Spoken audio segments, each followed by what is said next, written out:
Kalian tanya saya capek, makanya enggan menanggapi hal itu. Buat saya, apa sih yang lo omongin gak ada yang benar semua gitu. Jadi gue yang ada di dalamnya aja santai. Jadi patokannya di gue, kalau gue panik baru lo bersuara. Lo orang guanya nggak panik gitu. Dan nyinyiran itu kan sebenarnya kalau dari hati saya itu cukup menyakitkan keluarga kami, cukup sangat amat mempermalukan kami. Tapi jika dengan mempermalukan keluarga kami mereka bahagia, ya saya terima aja. Kan yang penting buat orang bahagia. Kalau ganggu dengan asinya kemarin ini, kesian dari proses asinya, sungguh amat terganggu pasti. Tapi saya bilang, Mas, kalau saya boleh memilih, setiap orang pasti nggak mau ada masalah, setiap orang pasti nggak mau ada musibah. Saya nggak ada pilihan lain kecuali jalanin, harus dijalanin. Ada yang berubah, netizen kan memang cukup memantau sosial media kami. Sekarang ini veteran tidak tahu, tapi saya mencoba meminimalis jawaban atau nyinyiran orang lain. Untuk saya ini kan di rumah saya itu ada aturannya gini, ketika ada boy and girl gitu bilangnya kan, karena kita ngikutin metodenya Thalia. Dan kalau ada girl ganti baju, boy nggak boleh ada di sana, boy nggak boleh lihat bagian ini girl ya. Itu udah ada pelajarannya.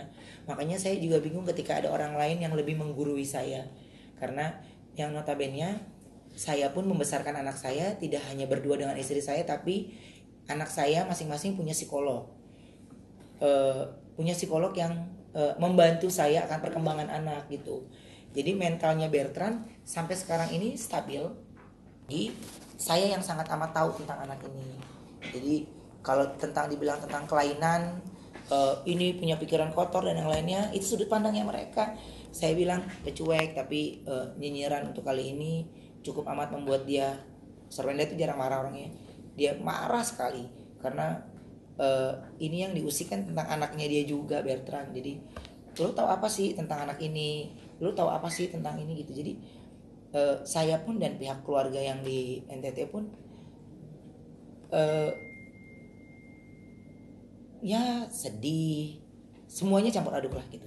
Tapi itu yang gitu, karena itu yang kita ajarin ke dia. Ya oke dong kak, ayah selalu happy, ayah selalu ini, good job, dia selalu gitu. Dan ya kata-kata Inggris yang dia gunakan untuk bercanda, tapi buat saya itu benturan buat saya. Saya bilang tetap tenang dulu sampai benar-benar batas kesabaran saya sudah habis. Saya pun manusia biasa yang tidak luput dari kesalahan. Saya juga tidak luput dari dosa gitu ya. Tapi saya cuma bilang ikutin ritmenya saya dulu saat ini. Karena saya yang ada di Jakarta, saya yang ikutin flow-nya. Saya lebih fokus bukan ke konflik receh yang kayak gini, tapi saya lebih fokus untuk ke psikologi anak. Masih belum menemukan jalannya. Tapi jika mereka yang sudah melakukan itu sudah terlampau batas, mungkin teman-teman tahu ya, kalau saya sudah ikut melaporkan ke pihak yang berwajib, saya tidak andil-andil untuk mencabut semata-mata. Ya, saya benar-benar mengasih efek jerah tidak ada ampun. Datang ke rumah, terus parent melaporkan bahwa terjadi penganiayaan 170, bukan penganiayaan malah pengeroyokan yang dilakukan oleh Arya dan ayahnya di rumahnya Arya. Di rumah ayahnya, di rumah orang tuanya.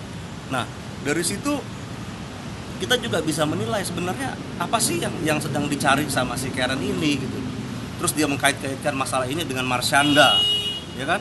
Terus dia laporkan ya ke Bandung. Ini surat panggilan kepada Arya untuk panggilan yang di Bandung. Kita bisa baca di sini ya. Tindak pidana kekerasan psikis dalam lingkup rumah tangga. Ya, ini laporannya itu kekerasan psikis. Jadi bagaimana yang bisa kita lihat di media, seakan-akan Karen ini digebukin, dianiaya oleh Arya. Ya, jadi ini ada dua versi yang nggak sinkron buat saya. Dia lapor ke polisi, laporan bahwa ini ada kekerasan psikis, Cuman dia bicara ke media ini kekerasannya fisik, ya. Jadi saya juga mempertanyakan apa sih yang sebenarnya dicari? Apakah ini dalam rangka mau mengambil anaknya? Karena kan kita kan sedang bersidang. Kalau misalnya dalam persidangan itu memang ada perebutan anak, masalah custody-nya, hak asuhnya gitu.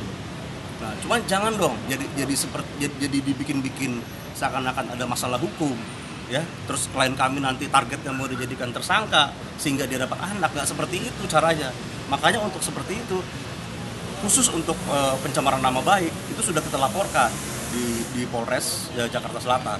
Ya, Bang aja orang udah katakanlah mau diperkosa, mau digebukin, mau diapain, tapi laporan polisi laporan psikis, fisik dong, ya kan, visum dong, mana buktinya gitu loh.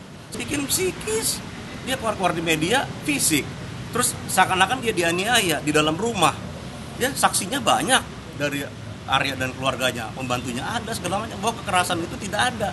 Dan laporannya juga ngeri banget, 170 pengeroyokan loh, pengeroyokan, bagaimana gitu loh, peristiwa itu tidak pernah terjadi, itu tidak ada. Dan ini aku mau tanya nih, misalnya aku kerasin si Mbak nih misalnya, kekerasan fisiknya dapat, psikisnya dapat nggak coba? Dapat dong, bagaimana nggak dapat? Orang pressure loh, ya kan? Jadi ketakutan loh, psikis ini kan berarti mengganggu kejiwaannya gitu loh, ya. Terus kalau misalnya saya ngerasin seseorang secara fisik, terus dikatakan psikisnya nggak kena, ya bohong banget gitu loh, ya kan bohong banget. Ini satu badan loh, ya kan. Orang dikerasin psikisnya ketemu itu kan nggak mungkin lah gitu loh. Ya, kan? Ya saya bukan psikiater ya, tapi sebagai orang normal saya mengatakan ketika saya mengasari seseorang, ya fisiknya kena, psikisnya juga kena dong. Ya, kan? Nah itu maksudnya loh. Dari jam 11 malam sampai jam 4 pagi, Pak, kalau digitukan orang, saya mau tanya, dari jam 11 malam sampai jam 4 pagi, bagaimana? Stres nggak, Pak? Stres, psikisnya kena gitu. Kalau cuma 5 menit, 10 menit, it's okay. Kamu mau counter itu silakan. Tapi ketika itu dilakukan dari jam 11 malam sampai jam 4 pagi, ya, kemudian pergi bawa anaknya seperti begitu, bayangin saja coba. Ya. Kalau dia tidak ngalamin, mungkin enak ngomongnya, tapi orang yang mengalami tekanan yang luar biasa gitu loh. Kejadiannya kapan, sekarang mau dibuktikan secara visum kan nggak mungkin gitu loh. Kalau saya nggak mau gitu, lihat video, nanti kalau udah lihat videonya baru ketahuan, oh ya psikisnya yang kena gitu. Lihatnya sudah terjadi diskriminasi terhadap anak menurut saya ya, karena kenapa ya, bayangkan sudah 4 bulan anak itu nggak bersekolah. Tuh, yang kedua, sulit sekali untuk bertemu dengan ibunya. Ya, karena ini kan nggak fair. Ya, Anda boleh berperkara sampai selesai, nanti mau cerai urusan nanti. Tapi ketika anak itu kemudian tidak diberikan kebebasan untuk bertemu dengan ibunya, apalagi tidak bersekolah, ini kan satu diskriminasi terhadap anak gitu loh. Ya kan, hak-hak anak itu udah hilang gitu loh. Ini orang tua kandung loh, yang lahir dari rahim ibunya loh. Ya kan, nggak bisa ketemu. Ini anak masih umur 6 tahun, masih kecil, masih banyak waktunya untuk berkembang gitu loh. Kemudian tidak dikasih kesempatan untuk bermain, untuk ketemu dengan kedua orang tuanya, dengan alasan bapaknya bilang nggak aman dan segala. That is alasan gitu loh. Tur apapun akan kita tempuh supaya Pak Karen dapat hak asuh untuk anaknya. Gitu loh. Semua itu sudah dibahas secara detail oleh LPAI. Ya. LPAI sudah melihat kasusnya seperti apa dan LPAI sudah menyerahkan kembali anak itu kepada Arya. Gitu. Nah, sebagai suatu lembaga pasti kan mereka nggak asal-asalan, gitu. Nggak asal-asalan kok tiba-tiba anak yang sedang diperebutkan bisa dikembalikan lagi ke ayahnya. Ada pertimbangan-pertimbangan khusus gitu. Nah, bagaimana sih apa yang terjadi sih? Kalau misalnya si Arya ini katakanlah orang yang nggak benar, ya pasti rekomendasinya itu bukan kembali ke Arya. Tidak akan LPAI semena-mena seperti itu. Saya sangat menghormati anak saya sangat menjaga perasaan dia untuk tidak membuka aib besar istri saya ke publik. Apa untungnya? Kalau dia mau melakukan sebaliknya, ya udah, itu menunjukkan kualitas level kesadaran dia di mana. Dia tidak melindungi anak dengan menjelekkan bapak anaknya, apalagi dengan fitnah. Ada beberapa fitnah dicampur dengan sedikit kebenaran. Kita hadapi sampai kapanpun kita hadapi. Pernyataan-pernyataannya dia, coba perhatiin deh pernyataan-pernyataannya Karen. perhatiin aja pernyataan-pernyataan, nilai sendiri.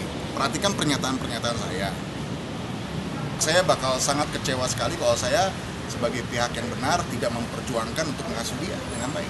Kok malah diserahkan kepada orang yang menurut saya salah. Apalagi kalau sudah terbukti nanti. Tapi Pak, Jelas, buktinya jelas. Mutlak 100% Karen salah. Titik. Nggak ada nego, nggak ada apa. Salah. Menurut saya dan saya ada buktinya. Bodoh sekali kita melakukan hal itu kalau kita mau memperjuangkan hak asuh anak.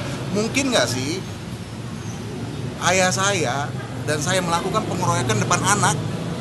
Mungkin nggak? Kalau dia lagi gendong anak kan? Mungkin nggak? Jangan terjebak sama muka inosennya Karen deh. Karen yang dilihat di TV sama Karen yang sebenarnya jauh berbeda. Dari awal kan Pak, kalau saya nggak mau berdamai dari awal saya nggak kasih pengampunan. Saya bilang pengampunan saya itu nyata. masih dibuka pintu maaf. Pengampunan saya itu nyata, tapi setelah dia udah menyalahgunakan, tidak bertobat, dan hal lain.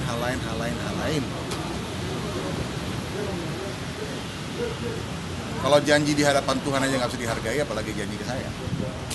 Perceraian itu sangat dibenci oleh Tuhan. Sangat. Lu ngebangun pernikahan 7 tahun tuh nggak main-main. Pengorbanan, air mata.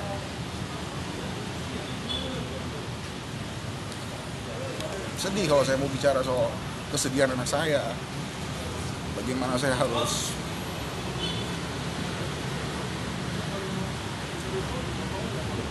harus menjelaskan ke dia. Itu yang berat. Tapi pelan-pelan, karena saya tidak pernah mengajarkan anak saya untuk benci sama ibunya, dan saya terus berperan sebagai bapak dan ibu, ya saya bisa mengatakan bahwa saya dari reaksi anak saya berhasil untuk bisa membuat Zefania itu pelan-pelan bisa mengerti. Jadi kalau misalnya mau ngomong soal mamanya, saya nggak pernah larang. Saya nggak pernah larang. Dia mau berdoa buat mamanya, saya nggak pernah larang. Dimanapun itu ibu. Ya tujuan saya sih kalau Karen mau kooperatif, ya kooperatif aja. Tapi jangan banyak strategi aneh-aneh. Hadapin ini saya tahan aja. Jadi hati saya ini sebetulnya bisa dikatakan cukup broken banget. Siapa sih yang mau nikah untuk cerai? Tapi kalau kita sudah menikah, kita harus siap juga untuk cerai. Saya udah unconditional love, cinta tanpa syarat sama Karen. Tapi kalau itu di abuse, apalagi sekarang melihat apa yang dia bikin. Orang kan kalau udah dalam keadaan tertekan kan sifat aslinya kelihatan. Saya malah bersyukur. Oh, Tuhan ternyata membimbing saya selama ini. Nah, saya doakan Karen juga supaya Tuhan membimbing juga, kan pasti Tuhan akan membimbing dia. Saya berharap yang terbaik. Ya, itu aja sih dari saya. Tahu, mereka sama-sama Kristen, ya kan? Duduklah sama-sama gitu. Kalau menurut saya, kalau kita cinta dengan tulus, sayang sama orang itu, ketika diberi amanah, kita akan menjalankan amanahnya sebaik-baiknya. Jadi itu menurut aku. Pernah suatu ketika aku drop saat beliau meninggal, aku drop nggak mau kuliah, pokoknya sama sekali nggak mau kuliah, karena pikiran aku saat aku drop sedih, ngapain gue kuliah lagi, orang dia udah nggak ada, jadi udah nggak ada tujuan lagi buat apa kuliah saat itu. Akhirnya karena saya down berapa bulan, saya harus mengumpulkan keberanian dan nekat yang kuat bahwa ini adalah amanah itu harus dijalankan mungkin. Tujuan dari amanah ini apa? Untuk membuat kakak saya bahagia sendiri kan? Dia akan bahagia loh kalau saya bisa menyelesaikan kuliah ini. Oh iya ya, jadi saya harus berpikir sendiri. Ini ngapain saya kuliah? Oh iya ya, kalau saya bisa lulus kuliah, kakak saya senang loh saya bisa lulus kuliah. Entah itu nanti akan digunakan atau enggak, tapi kan istilahnya pasti kan ada aja ilmunya. Jadi buat saya itu memang saya nggak menampik bahwa saya kuliah ini tujuannya pertama amanah. Dan yang kedua, insya Allah masa depan saya lebih baik ketika saya sudah tidak di dunia industri lagi, entertainment, mudah-mudahan kan bisa di jalan apa yang saya kuliah sekarang. Jurusannya berat Shay, politik. Karena gini, kenapa politik? Karena mungkin almarhum itu sudah tahu kualitas saya, kapasitas saya gitu kan. Dan yang kedua itu dia tahu tujuan dia itu sangat mulia. Kalau saat menempatkan saya di politik, dia di hukum, biar kita tuh berkesinambungan di parlemen itu untuk membantu wanita atau perempuan dan anak-anak. Itu keinginan beliau. Insya Allah ya, karena juga udah ada yang ditarik nih masuk politik. Jadi insya Allah lah, saya lihat dulu ke depannya bagaimana. Deg-degan banget, nervous pertama kali. Kan? Pertama kali sidang, oh ini tuh rasanya sidang.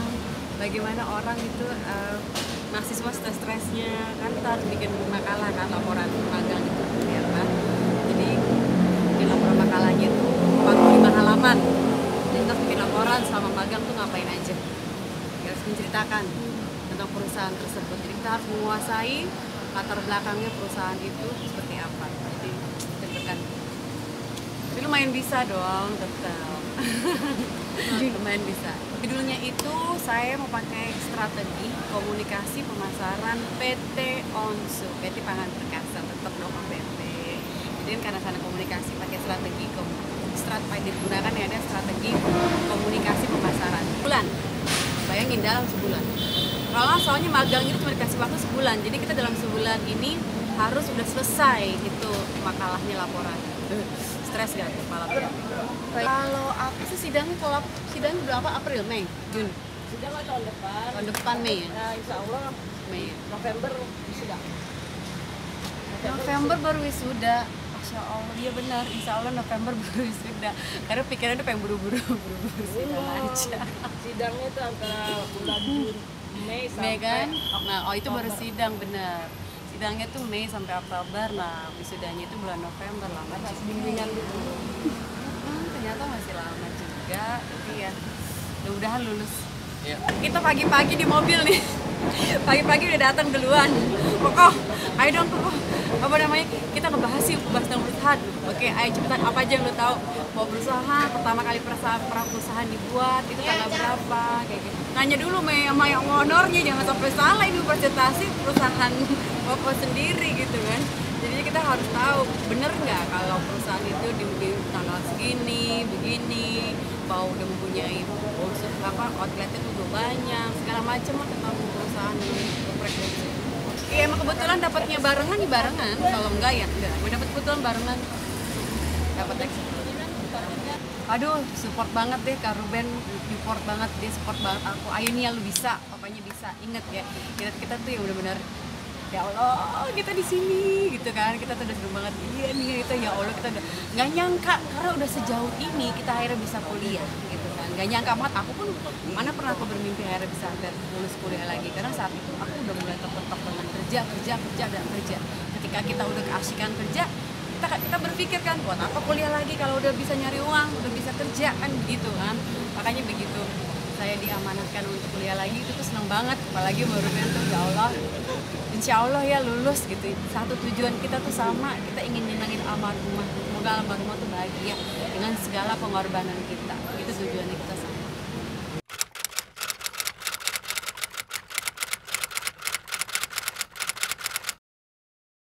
Jadi jangan lupa untuk subscribe Cumi Cumi. Ditekan ya tombol lonceng merahnya.